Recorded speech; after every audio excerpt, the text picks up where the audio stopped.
Si, avant de monter à cheval, si pendant un parcours, vous vous sentez envahi par de la nervosité, si vous sentez que vous êtes dans un cycle d'auto-sabotage qui vous empêche de mettre en place tout ce que vous avez appris techniquement avec votre cheval et votre coach, si vous vous sentez illégitime d'être sur certaines épreuves, alors ce sont des éléments qui vous montrent que vous avez un manque de confiance en vous. Si le regard des autres vous pèse, si un petit dialogue interne se met en place assez négatif, je ne vais pas réussir, je ne vais pas y arriver, ou si vous trouvez toutes les excuses qui vous viennent à l'esprit pour expliquer un mauvais parcours, ça aussi ce sont des signes qui montrent que vous avez un manque de confiance en vous. Quand on constate cela, il y a deux choix.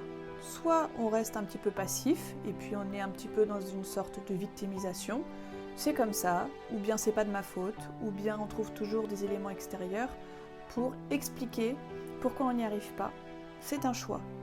Soit vous décidez d'être actif, justement dans le travail sur cette confiance en soi, parce que ça s'apprend, ça se vit, et c'est quelque chose qui va vous permettre ensuite de rentrer dans une affirmation de vous-même, et dans plus d'autonomie, dans une capacité à faire des choix, à mieux dialoguer avec vos coachs, à mieux comprendre, à être en meilleure harmonie avec votre cheval. Donc c'est un élément extrêmement important pour pouvoir tout simplement mieux vivre son équitation. Alors cela fait maintenant plus de 7 ans que j'accompagne des cavaliers sur des niveaux nationaux et internationaux, mais aussi sur le circuit amateur.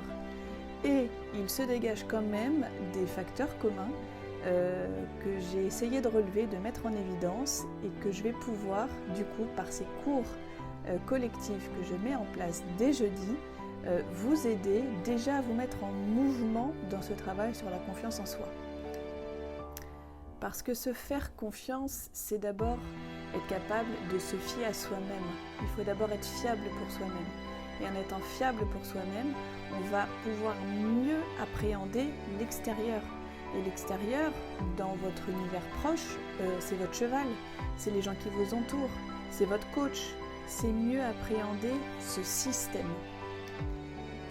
Et le troisième cours, ce sera un cours outils-exercice, c'est-à-dire qu'on fera un exercice propre de préparation mentale que vous pourrez ensuite vous approprier parce que vous aurez compris votre système de pensée. Vous aurez mis en place pour contrôler davantage vos émotions vis-à-vis du regard des autres, par exemple. Et cet exercice sera donc à faire, à refaire, parce que c'est par l'apprentissage, c'est la répétition qui fait que l'on intègre des éléments, qu'on les ancre profondément en soi.